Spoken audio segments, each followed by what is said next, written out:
عزیزان گرامی، ربیع الاول کا مہینے کی آمد ہے، اور اس مہینے کے آتے ہی کئی حلقوں میں ایک بحث شروع ہونے والی ہے کہ کیا کرنا چاہیے، کیا نہیں کرنا چاہیے، یوں کرنا چاہیے، یوں نہیں کرنا چاہیے۔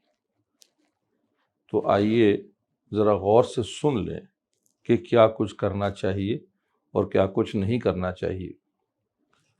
سب سے پہلے تو کسی کے ساتھ جھگڑا نہیں کرنا چاہیے، لڑائی نہیں کرنی چاہیے۔ کسی بھی شخص کی ایسی کوئی حرکت یا عمل جو آپ کو ناپسند ہے یا آپ کے خیال میں غیر مناسب ہے یا ناجائز بھی ہے، تو اس کو سمجھانے کا، بجھانے کا، منانے کا ایک آسن طریقہ استعمال کریں۔ ایسا نہ ہو کہ ایک مبارک مہینہ آ رہا ہے اور اس کے آتے ہی ہم آپس میں ایک دوسرے کے ساتھ لڑنا جھگڑنا شروع کر دیں۔ تو سب سے پہلی بات تو یہ نہیں کرنا۔ دوسری چیز، مہینہ ربیع الاول کا ہو یا کوئی بھی ہو، مسلمان کو چاہیے کہ وہ حضور اکرم صلی اللہ علیہ وآلہ وسلم کی سیرت کے ساتھ اپنے آپ کو جوڑ کے رکھے۔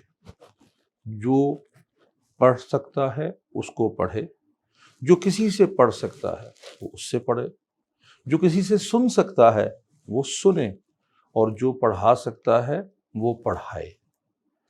یہ صرف اس مہینے میں نہیں، یہ تو پورے سال نہیں بلکہ پوری زندگی کا عمل ہے۔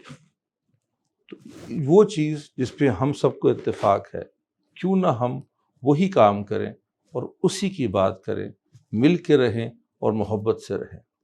ہم رحمت اللہ عالمین کے ماننے والے ہیں صلی اللہ علیہ وآلہ وسلم، تو پھر ایک دوسرے کے ساتھ محبت کے ساتھ رہیں، پیار کے ساتھ رہیں۔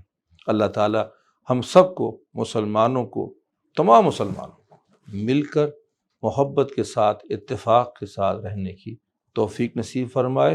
اور ہاں، وہ لوگ جو ابھی ایمان سے اور اس عظیم دین سے متعارف نہیں ہوئے، آئیے اس دین کو بھی ان کے بھی دلوں کے اندر محبت کے ساتھ ڈالیں۔